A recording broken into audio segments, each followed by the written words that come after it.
This session is titled Pools, Catfish, and Getting Ultrasonic. So we're very excited to hear from Garrett. Hi, Garrett. Thanks for joining us. Hey there.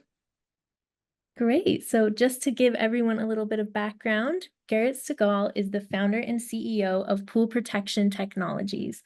We're looking forward to hearing more about that. If you would like to tell us a little bit more about Pool Protection Technologies, we hear you have a pretty unique origin story. Yeah, so Pool Protection Technologies is an overview of it is that we have created a new way for residential pool owners to eliminate and prevent algae without the need of chemicals. My background has been in the entire pool industry since I was 11 years old, but in the terms of walking in it, but I mean, I've been a competitive swimmer since I was 6. My whole entire life has always been revolving around pools, so to be able to walk inside this pool industry now has just been really a passion of mine that I'm very happy that I've been able to constantly explore and figure out new ways to help this industry see new innovation. So to give us a little bit of a backstory on pool protection technologies. So like I mentioned, I've been working inside the pool space since I was 11 years old. I've been a lifeguard, I've been a pool technician, I've been cleaning people's pools. Everything to do with pools, I've done it. And I thought this was going to be my life. I was just going to be a pool boy, and it was going to be a fun job for me. Up until the summer of 21, that was. During the summer of 21, I lost about 75% of my clients due to the chlorine price of the average chlorine price striking from about $2 a pound, going all the way up to $8 a pound. And so that meant that the average pool owner is now spending roughly around $1,300 every year on their pool chemicals to keep their pool clean. And many of my customers just couldn't afford to pay that price. So I started to think, okay, well, there has to be other alternatives to chemicals, right?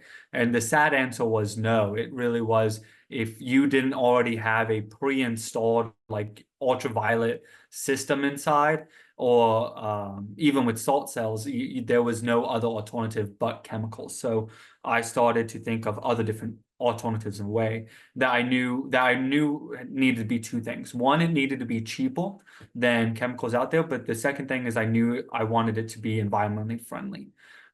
So the first thing I thought of was I live down in Savannah, Georgia, and we have the Great Ogeechee River outside, and so I thought I would just go outside and get some of the natural algae eaters known as catfish out there, and I'd go out, and so what I would go out and do, I would go out and walk the riverbeds, and I would go out and fish up some catfish, and I would deliver them in the back of a U-Haul truck from residential pool, and I would leave it in each pool for about 2 days, let the catfish eat all the algae, and I would bring it back out afterwards. I thought this was the best idea, and it worked for a summer, but I slowly started to realize that idea wasn't scalable. So I started trying to find other alternatives. I'm very big into research, so I went back to my previous connections in the research field to sort of figure out what sort of is the scientific approach. There was a study being done out of the University of Minnesota that I flew up to, did a 2-week study up there of an algae protein, basically a granola. Unfortunately, that just, again, wasn't scalable. And finally, I landed on this ultrasonic technology that had been used inside of the lake and pond industry to eliminate algae and prevent algae growth, but mainly they've been doing this technology over in Europe. So I got on a call with the main supplier of this technology over in Europe, and I was like, "Have you guys done this in pools?" They said no. I said, "Do you guys want to do this in pools?" They said no. I said, "Great, I'm going to do this in pools then." So then I spent the next 2 years working with University of Georgia system and their different programs, trying to figure out how do I take this technology, convert it into pools, and do our own research. So for 2 years, I did research and development. And then my last year at the University of Georgia in the entrepreneurship system, I was focused on commercializing this technology that we've researched for so long and putting it into actual product. That's amazing. And I think it's a great example of the problem solution space innovation going from catfish to ultrasonic technology. And I'd love to hear more about your interest in entrepreneurship as a creator and a founder yourself. How did you get into entrepreneurship? Yeah, so I've always been a person that needed to, I always liked having these big ideas. Growing up, me and my dad, we would have a big idea book where we would just sit down and write down ideas to our daily problems. And one of the ideas that that me and him came up with was this idea of the Gatorade and Powerade that we were drinking for when I went to swimming just wasn't cutting it. We wanted a better sports drink. And so I was like, okay, let me try to figure out this better sports drink idea. And then that made me fall in love into the research side of entrepreneurship. So starting in ninth grade, I spent the next 4 years, so ninth grade through the first year of college, I was flying all across the country trying to work with researchers, figuring out how can we make a better sports drink? And I love the idea of research because every day was a new day, constantly new findings. And I also was just doing stuff that my peers around me were not doing. I was doing all of this while I was in high school, yet I was working with college professors. And it made me realize how much of the non-traditional path I loved being upon. And so I've always loved this research side. But my mama said that I could not make money off of just research. So how do I turn research into money-making ideas? And that's sort of what the entire world of entrepreneurship is. Entrepreneurship is you start with a problem and you want to end with a solution. The in between is research and development. So I love the idea of I knew I could do the research. Now it's how can I do the development part of it? And when I was looking at different school option choices, the University of Georgia had a living learning community for entrepreneurship. And I was like, okay, well, I've toyed around this idea of entrepreneurship. Let me see if I actually enjoy it. So when I chose the University of Georgia system, I made sure I was a part of that living learning community. And it was in that community that I realized the importance of turning our research into a commercialization product and the proper steps to do it because of the connections that I was making with my peers in that center, but also the mentors that the community provided to us. Absolutely. I think it's so cool that your journey from being an entrepreneur even before college led you to this space. Can you tell us a little bit more about the LLC you lived at University of Georgia? Yeah, so our community was called the Launchpad. It was a community of 40 students hosted inside of one of their dormitories. We all lived on the same floor, and then we had a little maker space connected to that was inside of our dormitory. And the big preface that this living learning community was trying to provoke was they wanted people from different backgrounds and different cultures and different interests because I think when I was talking to some what you can call it, their admin about what the entrepreneurship space looked like before the living learning community, it was a bunch of business majors. It wasn't a cross-campus connection. And I was a part of the second year of LLC. So they only had 1 year prior to it, but they really wanted a sense of everybody cross campus can become an entrepreneur. And so in my cohort, we had engineers like myself, we had fashion designers, we had anthropologists, we had business majors, but we had people from all over that were interested in entrepreneurship, and this was sort of their first stepping stone. And so inside this LLC, we got to connect with each other. We got to talk about passion, but then the university itself hosted different events. They got us connected with their mentors inside the entrepreneur space. It encouraged us to be a part of their entrepreneurship program, and we did a lot of things to try to continue to fuel our entrepreneurship spirit outside of the classroom, and that really, I think, helped to drive passion for a lot of us. That's great that you were a part of this community. How big of a role did living at the LLC play in your journey as a student founder? It helped me feel connected. So during the time I was at the LLC, I was working on my first company, still the sports drink company, and I think people outside of that dormitory and outside of that floor would have called me crazy if they were to see me cooking up different flavor formulas inside of my dormitory and me running to each dorm asking everyone to try them and give me feedback. That sort of environment isn't as accepted elsewhere. Whereas inside of this LLC, we're all about trying different things, trying different creations and giving each other honest feedbacks because we all want to succeed as entrepreneurs. So when I was knocking on people's door at 2 a.m., passing them a cup for them to try, that was understood. And so that belonging of acceptance and giving that space to myself to allow my creativity to constantly flow and be around people who have similar ideas, I think that really helped keep that entrepreneurship spirit alive at such a pivotal moment. That's great. Yeah, the power of the entrepreneurial mindset really goes far with community and knowing it's okay to fail. That's great. So we have a lot of higher ed educators and admin in the audience. What's one thing you wish they knew about supporting student creators? I think the traditional higher ed or education system doesn't teach us that failure is okay. Whereas in the entrepreneurship world, failure is not only okay, but should be encouraged. Most of my successes, if not all, have come from failure. Whether it's I failed in a pitch competition, but during that pitch competition, even though I failed, I got connected to somebody that was able to guide me down a better path forward. And so this idea of being taught to fail fast, but learn even faster is very crucial inside this entrepreneurial space that I just don't feel is taught or encouraged enough that I wish was. Yes, I would love to talk more about your pitch competition journey because I know you have some exciting stories there. How did you discover pitch competitions and tell us about how many you've done?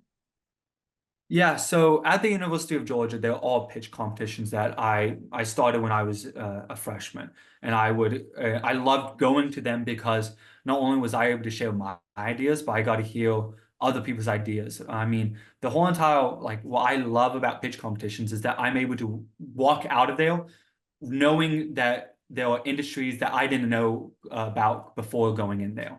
For example, one of the most recent competitions I did, I knew of chickens, but there was a person who wanted to automate the chicken industry. And just an hour outside of Athens, Georgia, there's a city called Gainesville, Georgia, that produces 38 million chickens a day. I was like, what do you mean there were 38 million chickens a day being produced in Gainesville, Georgia?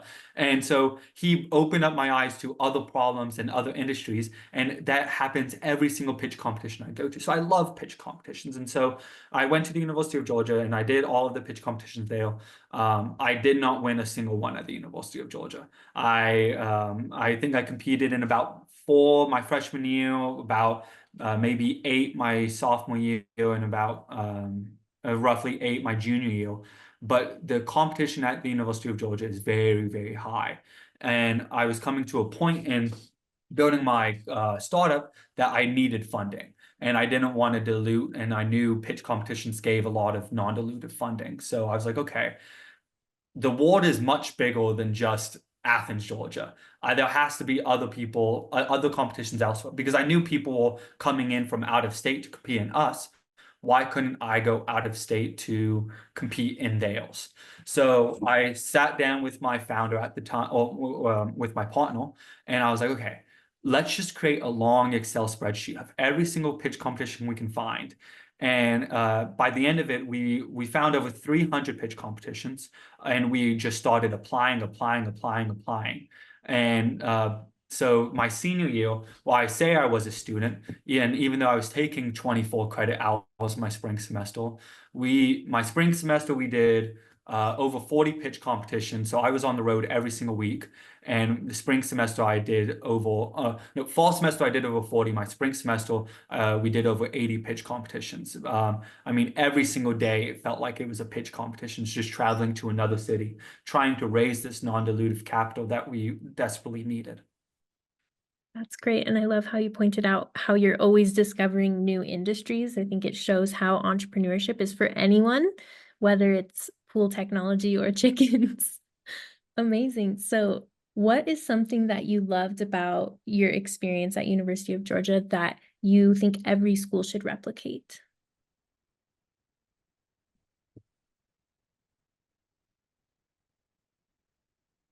I think especially for the entrepreneurship space, there was a program that is at the University of Georgia called the Student Industry Fellows Program. It wasn't meant for just the entrepreneurship space; anybody could be a part of.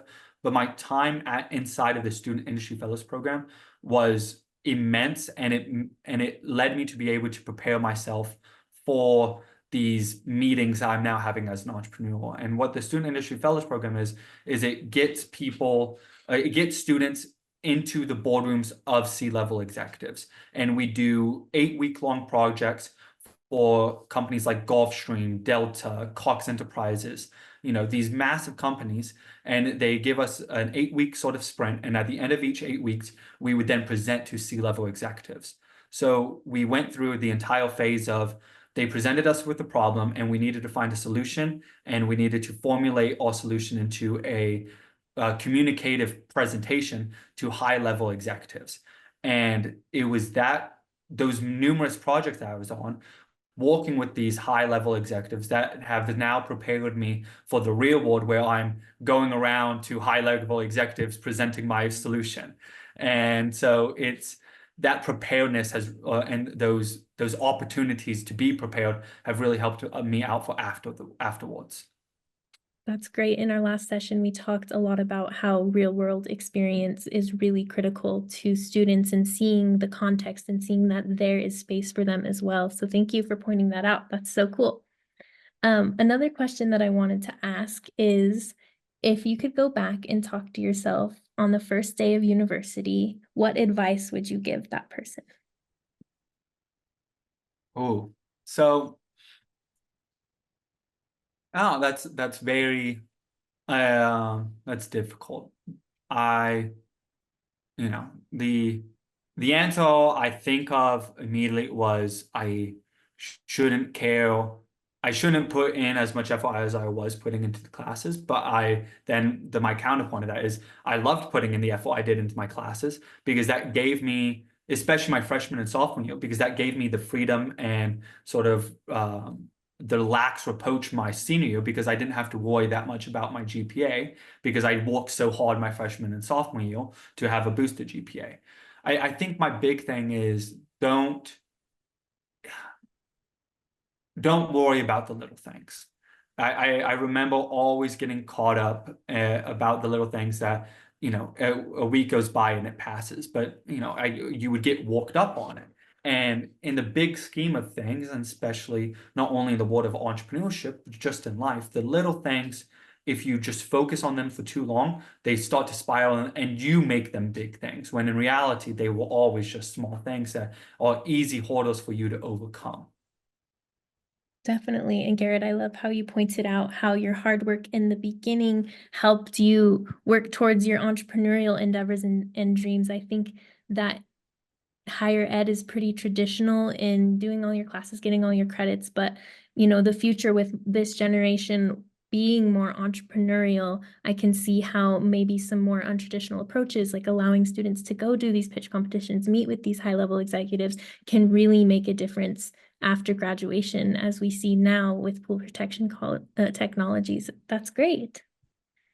And I think that going the big approach that I would add to that, though, is and I didn't realize this was the place until I left college, was University of Georgia really did spoil us in the fact of I was able to go to these pitch competitions because the University of Georgia's entrepreneurship program has a fund that we're allowed to pull from if we are going to a pitch competition. So I wasn't having to pull my funds to go to Canada, Brazil, Portugal, Oxford, Mississippi, out of the company funds or out of my own funds. I was able to go to the entrepreneurship program at UGA and say, hey, there's a pitch competition I really want to go to. Can you guys give us funds to go to it? And every single time they met us with, yes, this is an invaluable experience, an experience that you can't get inside the classroom. Take this money and go. And it wasn't until I left college I realized how really lucky I was, because now we're having to pay everything out of our own pocket, but also how many different universities don't have that same system. And I know it's a hard sort of program to set up, but that program to be able to set up of allowing the students to be able to not have to worry about how to get to destinations, and just focus on their own entrepreneurship and their own product and startup, while they're, instead of worrying about how am I going to float this $2,000 bill, really meant so much, and it probably allowed me and the company to be as successful as we were. Totally. I really hope we see more universities start to celebrate entrepreneurship more. And throughout the conference, we've seen so many examples from leaders in the entrepreneurship space at college moving towards that and really listening, what do these students need? So that's a really great example. Thank you. Another question that we have been asking is about AI. So for a while it was kind of buzzy and everyone was hesitant, like you can't use this, but how has using AI helped you in your business if you use it at all, and how did it affect your experience as a student? Um, Ooh, so I'm gonna first go with negative, and then I'll go to positive. As a company that both companies I've had, they have been physical products. And so when we go to these pitch competitions and we see AI as a competitor, we immediately hate it, because AI is such a buzzword that judges love. And so we always would lose to AI companies. So from a pitch competition standpoint, I hated AI. But from a business owner and from a person who utilizes AI inside of the industry, it is very revolutionary in the fact of we're able to get so much work done now, more now than we had before. Because when I'm able to type up these main points of, hey, I know I want for like our executive summaries, for all, especially for pitch competition, that when we were doing all the research for pitch competitions, we could not have done the mass volume of research without AI. We're able to go to Bing AI, ChatGPT, and be like, hey, what are the pitch competitions in Florida during these dates? And it just shoots us out the mass amount of answers. When we fill out all of these pitch applications, we have the core subject of, yes, this is our executive summary. Here's a 5-pager, but this pitch competition wants it in 2 pages. Instead of, we already know the content, we can just put in the AI and be like, take our 5-page or executive summary and make it into 2 pages. Make sure it hits all of the bullet points that this pitch competition wants in its application, and we're good to go. So we are able to now do, these 300 plus pitch applications in a matter of less than no, in 20 times less amount of time, because we don't have to physically be the ones to do it. We can just feed AI all of our information, and it can spit out the necessary stuff we need. Totally. Yeah, I think it definitely does go both ways, whether it's like, oh, it's just taking over, or how can it benefit your business and make things go faster so you can be focusing on other things. I know it personally has changed my life that way, with just little admin things, doing organization, making me a bulleted list, or summarizing a stream of consciousness. So that's really Yeah. cool. Finally, we want to ask, what's next for you? You just graduated, and what's next for pool protection technologies? Yeah. So I just graduated in May. The world after graduation was very uncertain. We didn't know where we were ending up. We didn't know what we were doing. And we also we were untimely fit for the 2024 pool season, because if inside the pool industry, if you're launching a product in June, you've launched it 5 months late. It's a very seasonal product, and so it was very untimed to be graduated in May. How dare I graduate in May? But we were uncertain where we were moving, and again, how luck happens, we were able to find a 100,000 square foot facility in Savannah, Georgia, that we just were able to just be given. How luck had it, this was an old manufacturing plant for a paint pigment factory that went bankrupt in 2017. We contacted the Savannah Economic Development Authority and be like, hey, this lot's being unused. Can we utilize it? And they said, sure. So without us having to do anything, we got this huge manufacturing facility, and it was the best of both worlds. So now we have operations in Savannah, Georgia, and we sold out of our units that we did have through our Portsmouth connections, and so now it is ramping up our B2B connections. We want to not only be in Savannah, Georgia, and have our units in Savannah, Georgia, but we want to be throughout the Southeast region this upcoming year, utilizing more business connections. We also, so our big push has been getting into the Florida pool space, Alabama, Georgia, Atlanta area, South Carolina. We want this to be a regional product by the end of next year. That's great. We're so happy for you and wishing the best for your company. I think that concludes our panel. Everyone, if you have any last minute questions, send them in the chat. We've also provided Garrett's information if you want to get in contact. Garrett, thank you so much for your time.